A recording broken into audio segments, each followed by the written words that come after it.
I dream of a world where everyone will have insulin if you need it. I dream of a world where, people can get health, where climate, all the targets that we set, those things will actually be achieved. Many people talk about, if we didn't have the United Nations, we would have to invent it tomorrow. I would say, please do not invent the same United Nations tomorrow. Please invent something different, because this thing is actually killing us, literally. I think the future should be where we have global solidarity, that it shouldn't be aid recipient countries and aid giving countries. It should be a system where everybody is a developed country, everybody's meeting the needs of their citizens. They're meeting the health needs, the education needs, giving people a decent paying wage and a job to pay for the basic needs of their children. That's what everybody wants. On this season of Rethinking Humanitarianism, we've heard from many of our guests their visions of a better world. And we specifically set out in this season to reimagine today's global governance and what a more equitable world order could look like. Part of the motivation for doing that was that until we can imagine and then articulate an alternative to the status quo, it's very hard to build one. So what role does imagination play in building a better world? As we start a new year and look ahead to the future, today we're turning to science fiction writers for an answer. From Geneva, Switzerland, this is Rethinking Humanitarianism. I'm your host, Heba Aly. How do you imagine something you've never seen while being grounded in the realities of today? You've probably noticed that in many of our interviews on the podcast, I end up pestering our guests about the feasibility of their proposals, whether it's reparations for colonialism or alternatives to the UN or revolutionizing global climate finance. And in one way or another, they always say that for change to happen, one of the first steps is articulating that which might at first seem impossible. In many ways, this is precisely the domain of science fiction, or the larger genre of writing known as speculative fiction, which includes elements that move from reality to a more imaginative realm that explores what's possible. When you think of science fiction, you might think of Star Trek, aliens, advanced robots, but science fiction is also intimately intertwined with social justice and activism. The writer and activist Walidah Imarisha once said that any time we try to envision a different world, without poverty, without prisons, without capitalism, without war, we are engaging in science fiction. She's also said that in science fiction, you start with the question of what do we want, rather than the question of what's realistic.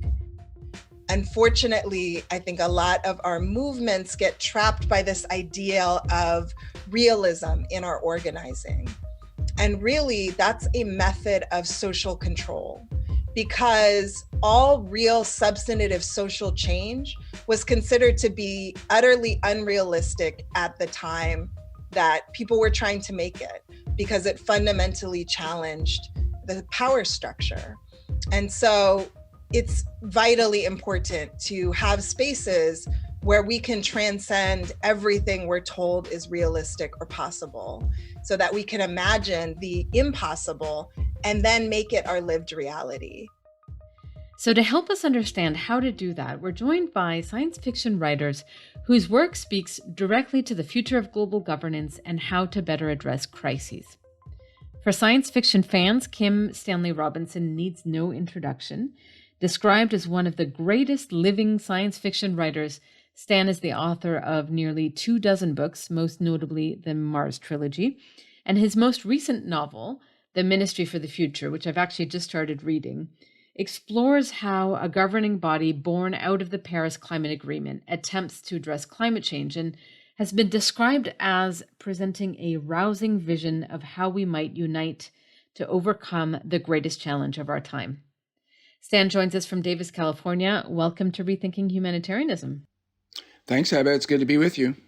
And our second guest is no stranger to the New Humanitarian. Malka Older is an author and an aid worker, and listeners may remember her fictional story published by the New Humanitarian called Earthquake Relief, Mexico 2051. And she, in that story, draws on more than 10 years of experience in the aid and development sectors to offer a hopeful glimpse into the future of humanitarianism. She's also the award-winning author of the Sentinel Cycle trilogy, which includes her debut novel, Infomocracy. Malka joins us from The Hague in the Netherlands. Welcome. Thank you. It's great to be here. So I want to start by asking both of you a rather simple question. What drew you to science fiction? It was a long time ago. I grew up in Orange County, California, when it was orange groves. And through my childhood and youth, groves were torn out and a city replaced it. A city built for automobiles, as everybody knows from Los Angeles. Orange County is just the south part of Los Angeles. So then I went to college and I ran into science fiction because I was reading a lot. And it seemed right to me. It seemed realistic. It seemed the best description of what I had lived and how it felt. So from that point on, I was just one of those science fiction people that you hear about. So usually when I get this question, I kind of say I read a lot of different stuff, including science fiction and fantasy and other kinds of speculative fiction from when I was very young. And it was always one genre that I read among many and enjoyed among many. And that happened to be the thing that I wrote that got published. And that's kind of led to me writing more. But I think for this conversation, it's worth pushing that a little bit further and talking about why I wrote Infomocracy, which is the book that got published and sort of launched me into science fiction. It really is based in my experiences around the world. And it's based in me being really annoyed about things in the global order and in the different kinds of democracies that we practice today, both in my country of origin in the United States and in other places that I had lived and worked, that I thought were just really unnecessarily bad, unnecessarily counterproductive, unnecessarily inefficient, unnecessarily counter to the ideals of democracy. And so I think the fact that I chose to write those feelings into a science fiction novel kind of says something to how science fiction and other kinds of speculative fiction can really be used to address our feelings of what's wrong in the world and present ideas, present visions that show us how things can be different and hopefully better, or sometimes, how they can go really, really wrong as an incentive to make things better in the real world. So in your opinion, what is the power of this genre in particular, especially when it comes to all of the problems that the world faces? I define myself as a utopian science fiction writer, and as a science fiction writer who focuses on utopia, that just means positive futures. So it's, as you said in your introduction about other people, you need to be able to imagine what you're working towards to be able to organize your present activities towards that future. Anytime you start planning or thinking about the future, you are doing a science fiction exercise at that point. It could be tomorrow. It could be 5 million years in the future. And I like it because the present is changing so fast that if you were to set a novel in the year 2022, by the time it got published, it would be historical fiction. Mm-hmm. Things would have changed. So by putting stuff in the near future, you are indeed speculating for sure, although I like calling it science fiction for old-fashioned reasons. But you're speculating and running a scenario. You're saying, what if this happens? What would that do? And what if things got better? How would that feel? Or, as Malka said, what if things get worse? Can we prevent that? Another thing science fiction does is a dual action, like 3D glasses at the movies, that the two lenses are showing you two slightly different things. Through one lens, you really are talking about the future. We may get to this or that.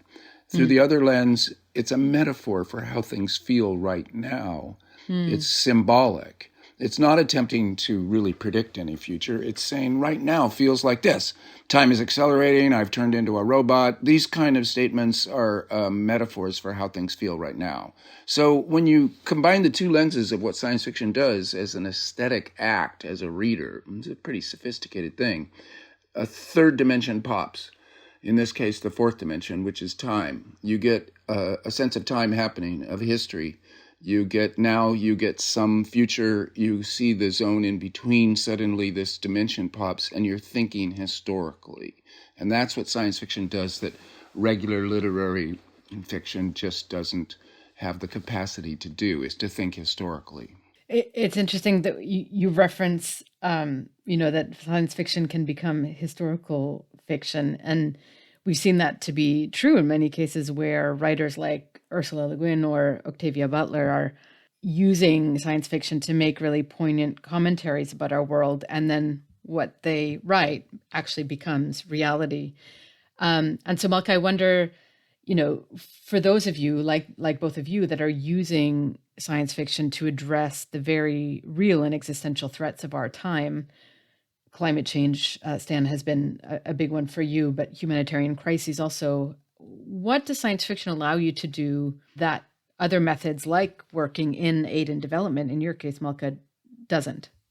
I think that what Stan said, I'm just going to pick up on that because I think it's a really powerful way of understanding what happens in science fiction, that it's about the future purportedly, but it's also very much about the present. We are products of our time, and we are producing stuff that's tightly linked to the concerns and hopes of our time.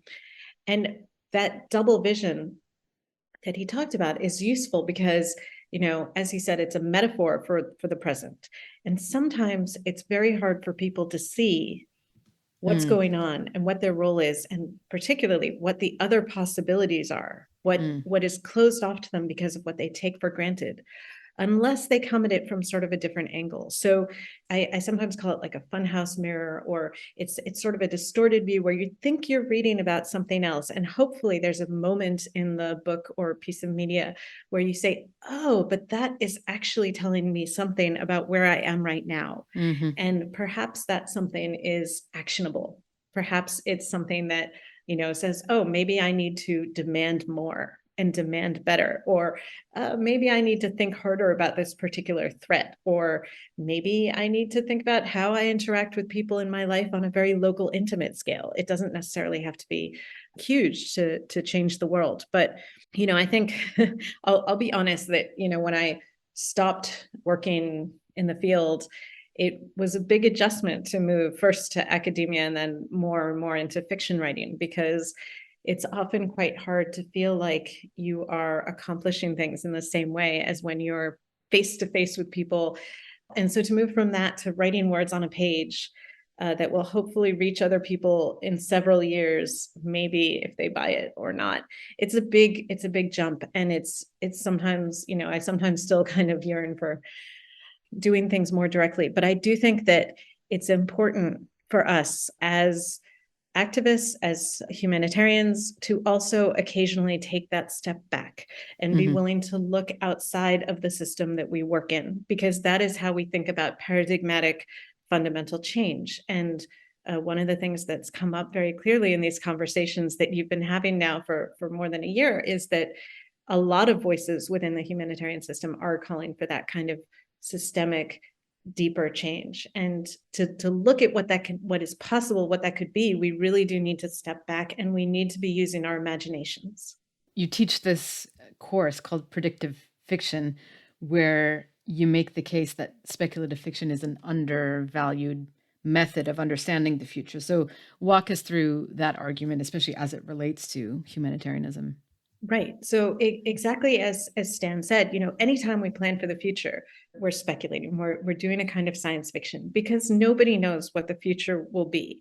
And so whether it's something as simple as a weather forecast for later in the day, or a macroeconomic forecast, or a product launch, any of these things are kinds of science fiction. They are based in maybe some kind of science or some kind of data, but they involve elements of fiction, elements of what they want to present, elements of guesswork, perhaps, elements that have to do with how the system that they are presented within is designed. So, for example, there's been some great sociology on weather forecasts, on meteorology, by a sociologist named Gary Fine, who writes about how meteorologists will kind of tailor their predictions a little bit, not in a really an evil way or anything, just because they want to kind of be accurate most of the time. And so then, if they say there's a 90% chance of rain, they're more likely to be accurate than if they say there's a 100% chance of rain.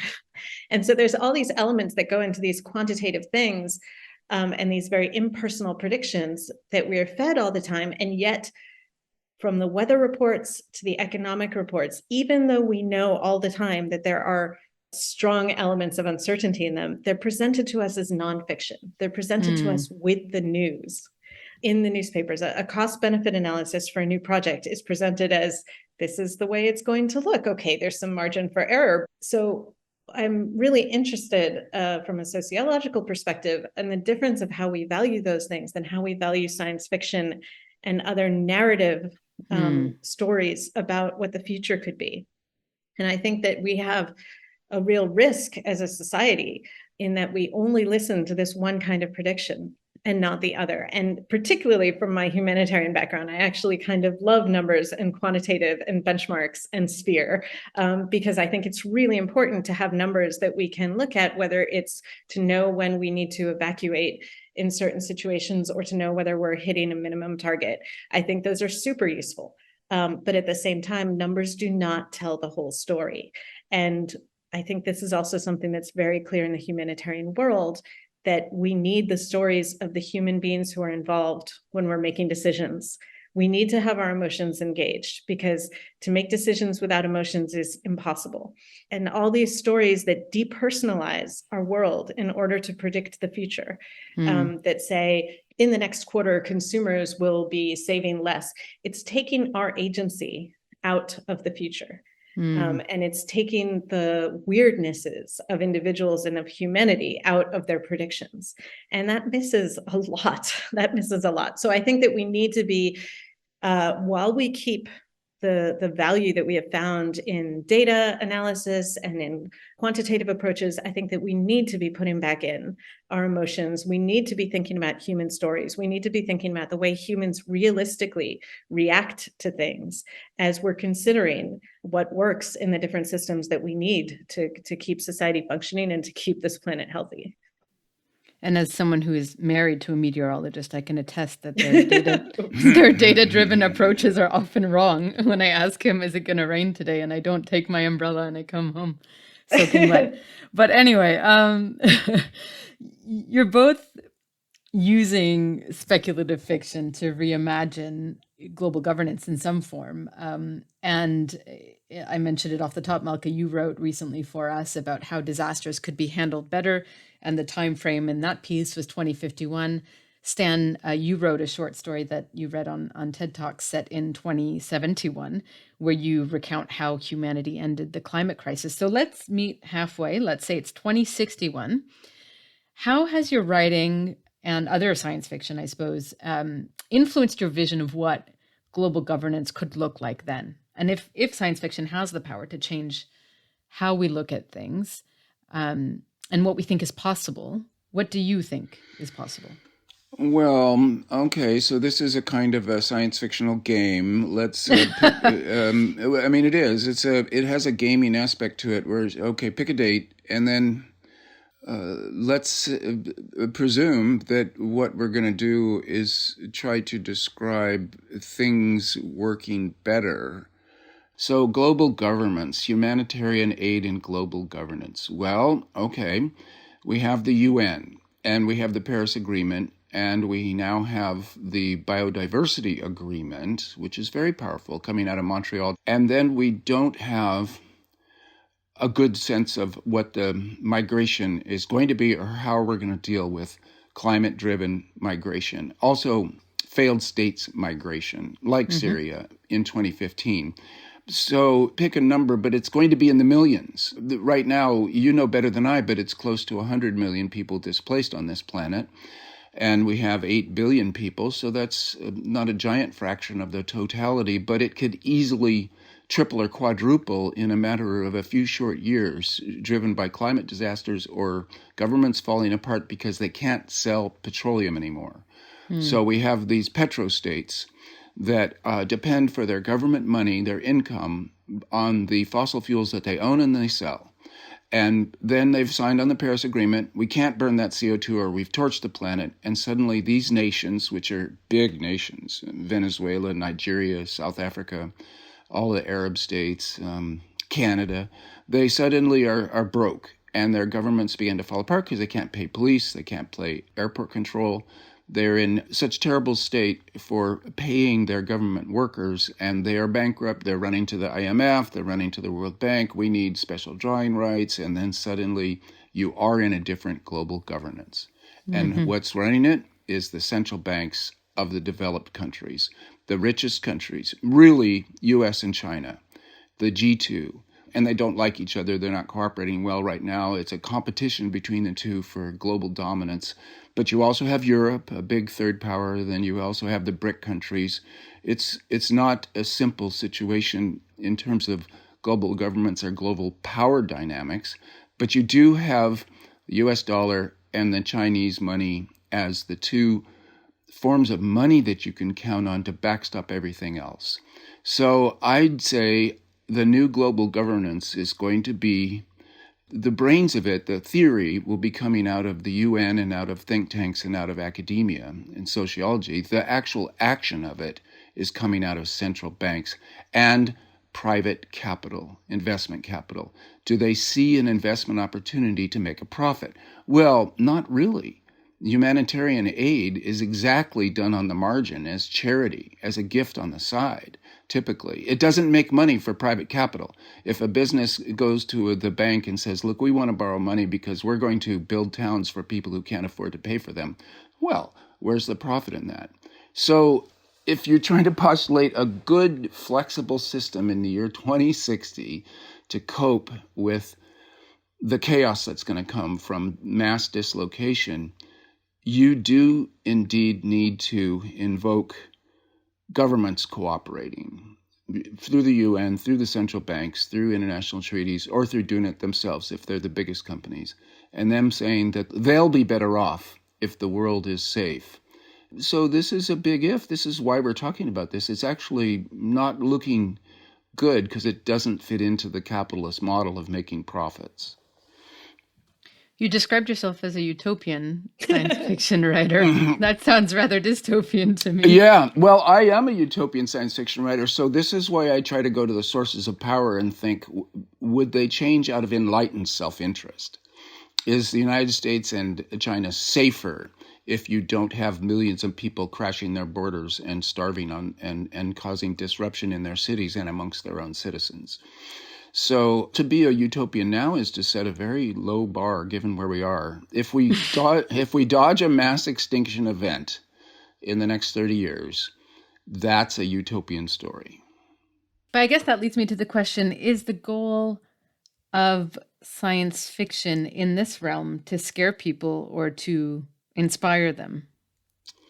I'd rather inspire them, but okay, how do you inspire people without them saying, oh, well, that'll never happen? That's a fantasy. Mm-hmm. That's that guy's wish list. Old hippie leftist, the wish list has been the same for 50 years. That'll never happen. So how do you inspire them? And by them reading a utopian novel and saying, that could happen. There's the test. That could happen. It's going to be messy. It's going to be filled with defeats and reversals and conflict. But we could still get to a good result despite all that. And really, that's the same as the work you all are doing. Humanitarian work is saying, look, we have disasters. Let's be realistic. But we could make a better outcome than just mass disaster for millions. We could have a better outcome. So that, too, is a utopian narrative. What about you, Milka? What's the vision you're trying to create through your writing? Yeah, well, first of all, that was plausible and terrifying. It's hard for me to say that I have one sort of vision for where we should be or where we should be aiming for in 2061. As part of what I believe is that, as Stan said, that this future is very, very uncertain. I certainly wouldn't want to put money on where we will be as a prediction. In terms of where we want to be, I also think it's really important to have a wide variety of potential outcomes, because we do ourselves a disservice when we say, oh, this is the one system that we should go for, and anything that takes us off of that path is a threat, and we need to forcibly kind of get people back into thinking in that one way. And there are a lot of possible ways that we could be doing better than what we're doing today. I personally really dislike the nation state system and also think it has run its course of usefulness, such as it ever had any. I think that one of the issues we're facing is that our global system has not caught up with the realities of our technological world. And I say that even with the caution that, like, our technological world, all of our capacities could fall apart at some point in the reasonably near future.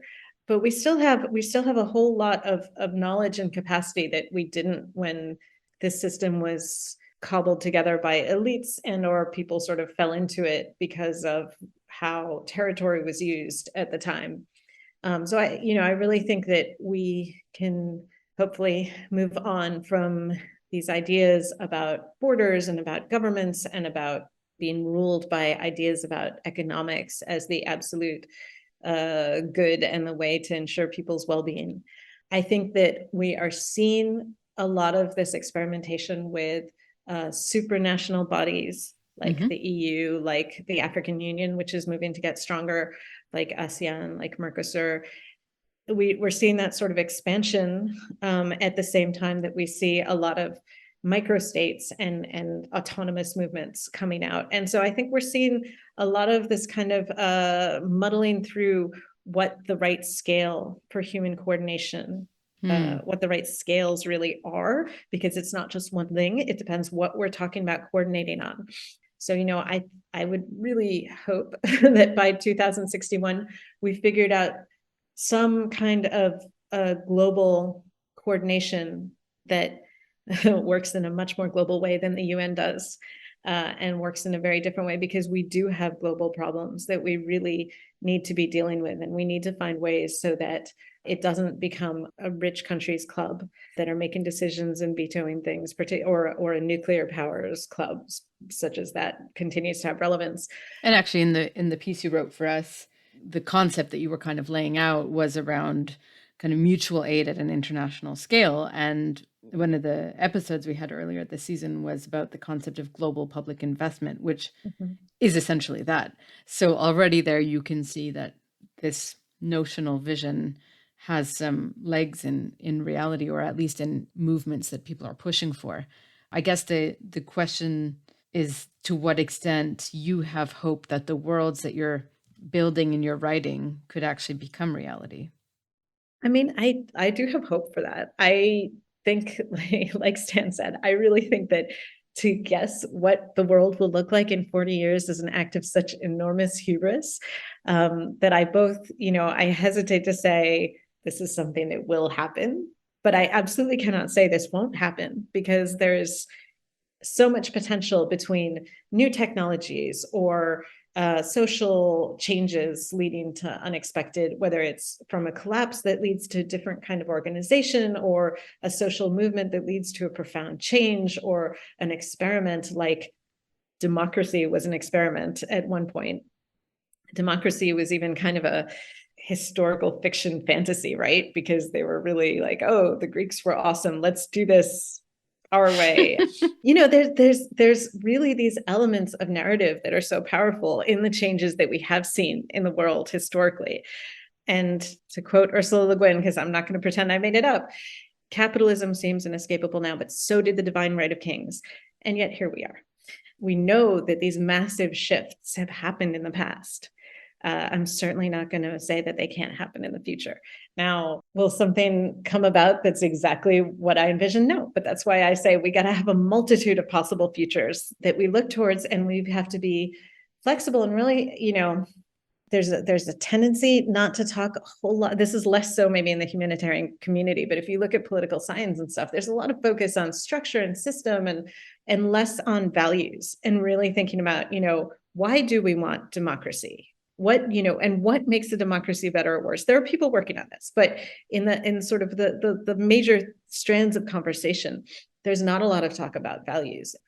And I think, for me, being a humanitarian in this kind of broad philosophical sense of, I see every person as a human with an equal needs, equal agency, equal desires, equal rights. But I also think that, we need to move beyond rights and say that we also have responsibilities to do what we can for each other.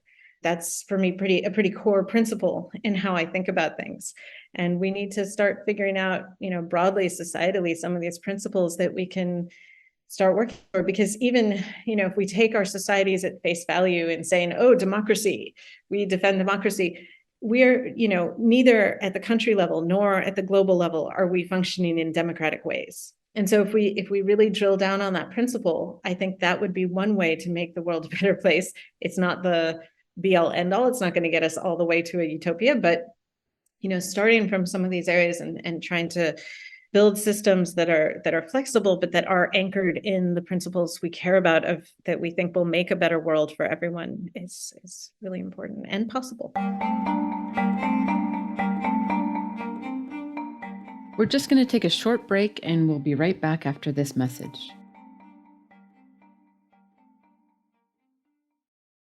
At the peak of the pandemic, wealthy nations bought up most COVID vaccines while poorer countries went without. But now there's a radical plan to prevent this inequity from happening again. More than a dozen developing countries have joined together in a subversive initiative to create vaccines locally. But they face daunting legal and market challenges that favor Big Pharma.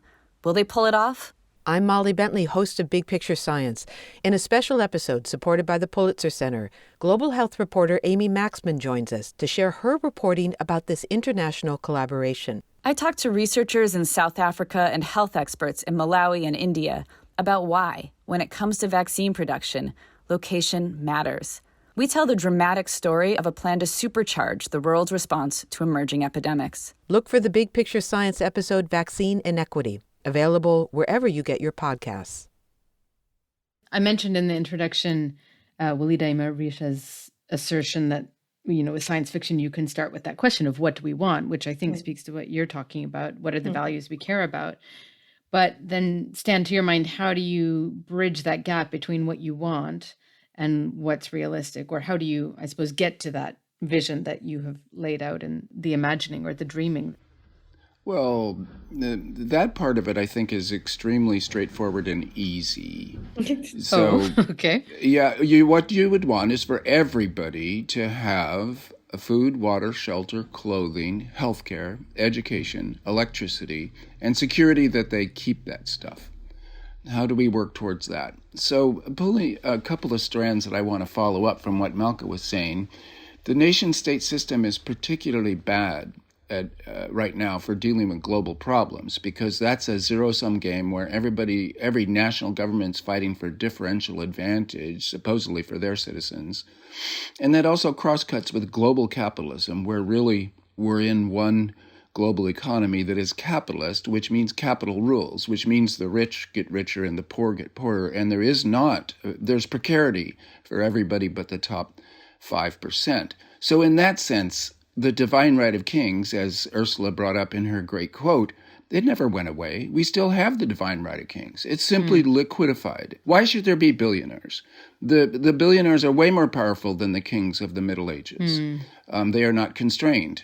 We tell stories to ourselves about the power gradient in this world that allows, everybody's thinking, there couldn't possibly be progressive taxation, like Piketty talks about, where it's impossible to be a billionaire because you would get taxed away from it.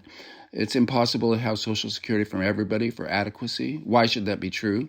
The other thing that Malka brought up that's important is that we now do have member states. The shift from a nation state to a member state, like in the EU or the African Union, or even the UN, the Paris Agreement, this Montreal Accord, there are both legal and emotional differences between being a nation state, which is sovereign and you get to do whatever you want, and a member state where you have to agree with all the other states. So this is a positive step. Now, the many nation states agree to this and then scoff at it. So they'll be a member state of the Paris Agreement, but then they'll still do what they want as a nation state, especially the big ones, the rich ones. They can afford to do it. Nobody can say no to them. Their armies are powerful. They agree on sufferance. And so at that point, you're back to treaties amongst nation states rather than obligations of member states. So this is the flux world that we're in right now, as I see it. And what you have to hope for is that using this present system that we're already in, you can still support the things that create mutual aid, and you can criticize and oppose, maybe even by way of active civil disobedience and resistance, the things that are wrecking the world. So partly this is citizenship, partly it's activism, partly it's the work that you choose to do. And I guess one of the reasons I have hope is because there are shows like this, because we are in an infomocracy, as Malka's first novel called it. Everybody knows everything. And so that's a weird kind of democracy of knowledge. In this world of global self-awareness, and we've got this global problem, global solutions are beginning to kind of nudge their way up to the surface and say, well, you can't actually go to war against another country because you want their food and their oil. That is proscribed. We're going to cut you out of the banking system of the world, and you're slowly going to starve to death. So we have a changing dynamic in the world that has its possibilities for cooperation and for coping with all these things. But it's so messy. We're so trapped in, the divine right of kings, which never went away. But you said it was easy when I asked. It's easy to imagine. It's easy to imagine what we need. We need adequacy for everybody. I mean, that's not hard. Okay, yes, but how do you move from the vision that science fiction might make, visible to us, to that becoming the real world? Have you seen any examples of where science fiction has advanced social justice causes and helping people along that journey of imagination, I suppose? For sure. Edward Bellamy wrote a book called Looking Back from the Year 2000. There were Bellamy clubs all over the United States and Europe in the 1880s, 1890s. The progressive era of 1900 is helped hugely by that vision. Not a great novel, powerful vision with clubs. H.G. Wells, A Modern Utopia, and all of his utopian novels between 1905 and 1945. And you have to imagine those decades, and then imagine a guy writing utopian novel after utopian novel. And then at Bretton Woods and in the UN buildings in 1945, what did they build? They built a Wellesian world government order as best they could. Bretton Woods financial order and the UN political order. This was H.G. Wells. But both Wells and Bellamy were channeling political thinkers, socialists for the most part, world government socialists, Fabians, that kind of thing. So they weren't making it up. A science fiction writer, and I would say this for sure for myself, is not making stuff up, but more being a reporter and coalescing everything they see in the kind of work that you do, and then saying, well, given all these things, then the solution would be X. And very often, socialism is a kind of mutual aid, a kind of communalism, a kind of saying there shouldn't be divine right of kings. It should be an everything world. It should be democracy. So these are very simplistic notions, and then the individual storylines have to get into the particularities. So there you're kind of describing the power of science fiction in inspiring the masses to believe that something's possible and work towards it. What about on the policymaking side? The Ministry of the Future was on Barack Obama's Best Books of the Year list. Do you get the sense that your writing can also influence those who have political power in today's world to act differently? Well, sure. I mean, everybody in the UN loves my novel, The Ministry for the Future, because they feel they're already working in the Ministry for the Future, and there hasn't been a novel about their work before. So now the UN is going to have its Summit of the Future in 2023, 2024. They're going to convene NGOs, governments, and everybody they can to make a vision of the future. Well, I'm told by people who work in the UN that, of course, my novel gave them the idea, well, we should have a vision for what we're shooting for 50 years from now.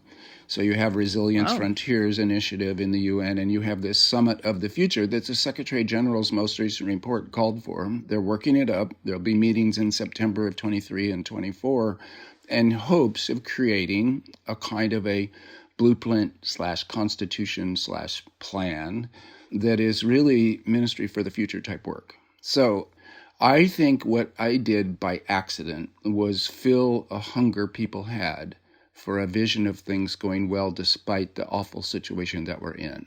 There aren't that many books like it, and actually Malka's is one of them, but it's basically an empty ecological niche in our cultural imagination. You say, oh, I want to read about things going well in the year 2050. I'll go to that shelf in the bookstore.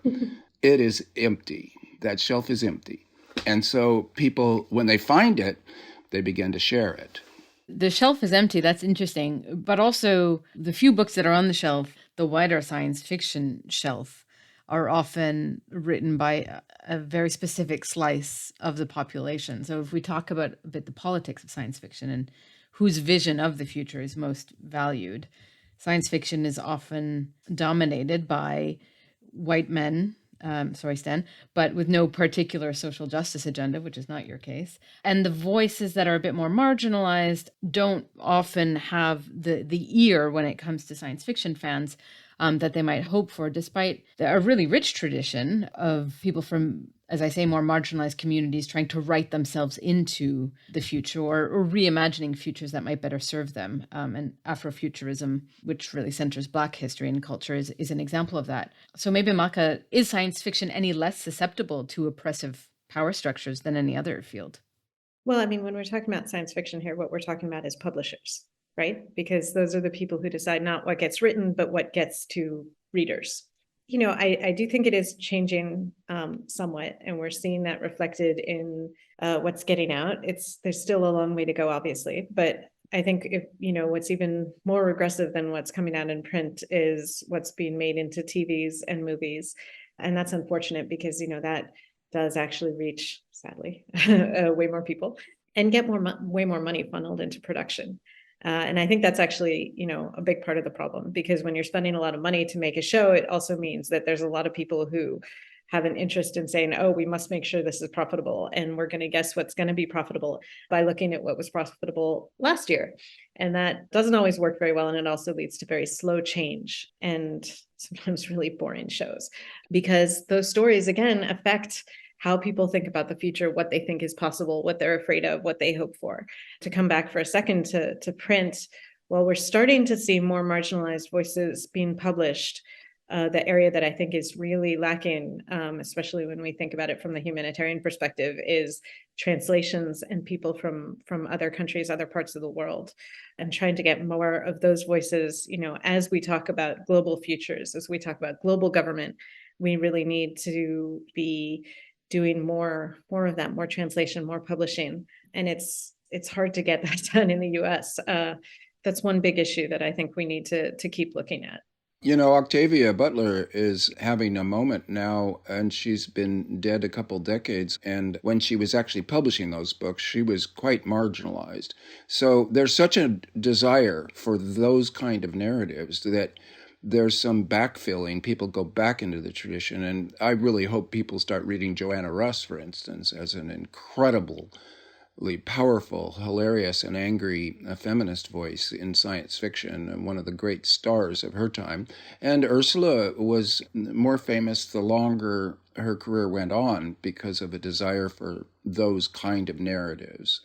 So science fiction can have everything, and ideologically, it can go from hard right, reactionary QAnon type conspiracy theory set into the future to communist and far left manifestos of liberation for all humanity. It's just the same as any other form of literature in terms of its ideologies. But if you're looking for positive visions of a mutual aid future for the world, then indeed science fiction's the right place to look. Then you have to kind of go hunting and pecking to get past the same old ray guns and lasers and blowing things up and spaceships zipping around, which is typically war stories or stories of feudalism. And a lot of fantasy is, of course, straight feudalism, the kings, the servants, the troubadours, the dragons. It's all straight medievalism taken as a kind of an escapism, or a metaphorical vision of the present, where you wish you could have a magic sword and just chop their heads off. So a lot of escapism in all of literature, in all of art.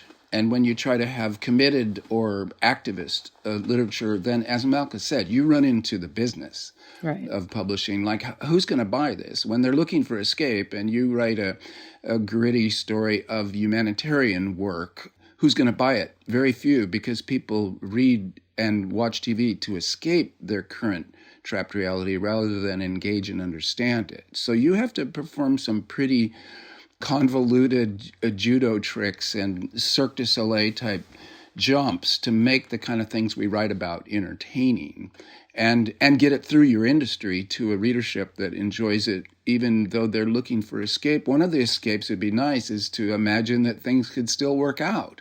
So it could be that my novel, Ministry for the Future, is just as much a fantasy as Game of Thrones or Harry Potter, because it isn't clear that we're going to be able to run the table and put all of the bricks in place in time to keep from having a universal crash.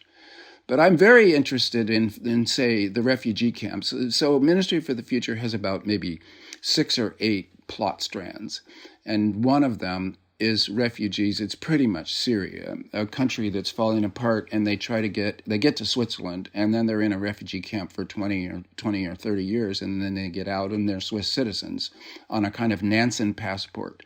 It takes up at least 15 to 20% of the text in Ministry for the Future, and nobody talks about it. Nobody. What can you say? It's an intractable situation. As a life, it's boring, even though I was intent to write it, because the only solution I can see to the oncoming humanitarian refugee crisis, climate refugees, is a holistic solving of all the problems, at which point you don't have millions of people wandering the earth homeless and without much in the way of an ability to control their fate. So, but when you say nobody talks about it, you mean in the reviews of the book, that's not a part of the book that is popular. Right. Exactly. Yeah. Not discussed. Let's talk about central banks. Let's talk about the carbon coin. Let's talk about geoengineering. Let's talk about eco-terrorism. Let's talk about anything except for a life spent in the camps. And so how do you go about popularizing a book that is essentially about, well, it's both a cynical and optimistic book at once, I suppose, but a book that is essentially about the future of human suffering. How do you go about making that something that people want to think about and understand? Well, some people go into survivalist fantasies. Oh, if the world fell apart, then my life would suddenly be more exciting, which is not true. The other thing would be simply to do creative nonfiction and live the life, go in there, interview people, and write that story up. And there are some great accounts out there in the nonfiction literature. How do you find a plot that tells that story? Well, the way I did it was to make sure that that was part of a larger global story that you had to remain interested in. Like, these are the stakes that are involved in solving climate change, is these people will have their Nansen passports. You could imagine I'm thinking about your specific issues, the involuntary migrants, the refugees, the climate refugees could be a workforce to quickly decarbonize the planet. A full employment plan where governments gathered together and said, look, we need lots of workers. We have lots of people. Could we put them to work in decarbonizing fast so that we decrease the climate emergency? Well, it would be hard, but it wouldn't be impossible. Can we match the solutions to the problems, which is sort of putting people in the right places and giving them agency and giving them expertise? It's a messy problem, and it's bearing down on us hard. And when things bear down on us hard, people tend to freak out and go back into fantasy land. I want to pick up on some of those things because I think there's a ton of interesting stuff in there. I have a very small and brief refugee subplot in my second book, Null States. And basically there's a war going on and there's a bunch of refugees, and there's a fair for them where all the governments from around come by and try to promote their governments as the place where these refugees should go. Because in the world I created, population is power, almost as much as information is. And so countries, they're not countries, but the governments, there's these entities, these political entities want people to choose them and want people to come to them. I would like to think that's imminent. I have hope for it happening someday, because generally studies show that refugees, migrants are good for the host countries they land in a variety of different ways, from economic to social. But there's such a powerful narrative against that right now, unfortunately. But I have hope that might change. And in the meantime, I hope that by writing about it in that way, it might trigger at least a few people to think about how ridiculous the current system is, which turns all this research on its head and said, oh, this is a huge problem that you have to worry about. Having these visions and presenting them can be really useful for even if you don't get to that place of like all the countries coming and having a fair where they're like, look at our wonderful government, come to our city. Even if we don't get that far, maybe we can get to a point where it's not go away. governments should be working a lot harder for our allegiance. We often end the episodes with the question to our guests about what's one concrete step towards whatever vision they have laid out. What's one thing coming out of your fictional visions that you think doesn't have to be so far from reality, or that could well be implemented if people were dared to dream? This is going to sound stupid, but I'm going to say it anyway. The return of strong progressive taxation, where the more you make, and that companies as well as individuals and assets as well as incomes all get taxed progressively, and we break down the power of the rich. Now, but this leads to why should that sound stupid? Yeah, really. Well, because it's so technical, wonky, and monetary. But let me generalize it just a little more before I give up on it. We are in neoliberal capitalism. That's been the rich get richer, the poor get poorer. It's been disastrous, 40 years of it. And what I would like to see is a return to Keynesianism, that is progressive taxation, and then a shift to social democracy like we see or have seen in the Scandinavian states, and then a shift to democratic socialism, and then a shift to some kind of post-capitalist mutual aid system as a quick, stepwise, simple, reform. In other words, not world revolution or not a technological trick, politics, policy, political economy, and stepwise. So Keynesianism worked before in the past. We could reinstitute it if we got a working political majority. And then social democracy next. And then, but like Malka said, instead of trying to call out a sequence and follow it ruthlessly, or which often happens, take the first steps and see where the opportunities lie next. I don't think that was stupid at all. And I don't think it's super technical. I think you're right. That's a great basic thing to be asking for. From my own writing, the basic thing that we've been talking about with science fiction is just demand better. Remember that where we are and the systems that we are in are not inevitable, and that we can change them. I think I do want to also come back a little bit to what you picked up on from my short story, which is the mutual aid question. And actually, the reason that I included it in there is because not just the work I did when I was an aid worker, but my PhD, my dissertation research, which was looking at actually how disaster response is done in rich countries. I looked at the United States and Japan, and there were tons of problems in both. These rich, stable governments had a lot of difficulties and problems and culture clash between DC and New Orleans, or between Tokyo and Tohoku, and just all the things that we see in humanitarian work all the time. But one of the things that was strikingly common across both cases was that most of my respondents cited mutual aid as one of the things that really worked. And they were talking about like city to city or county to county, people coming in who were not exhausted and traumatized, who were in similar positions from other places, who had been through that perhaps, in other years, and were coming in to help on a sort of equal basis. I think as there's more and more discussion in the humanitarian world about localization, as we're recognizing more and more these problems with inequality and post-colonialism, and having various types of savior complexes, and just rich countries deciding that they can decide how aid should be and what it should look like and what people need, and all of these problems, really kind of going back and thinking about some of these structures of how we are all probably at some point going to need help of one kind or another, and how we can be providing it on a basis that feels and hopefully is more equitable and more about human to human, city to city, county to county, country to country, and really thinking about each other as equals. Final question. We've talked about some of your own writing, and we'll link to that in the show notes. But if you have convinced any listeners to become science fiction readers, what's one book you would point them towards to inspire them about what is possible, or what an alternative future could look like? Only one?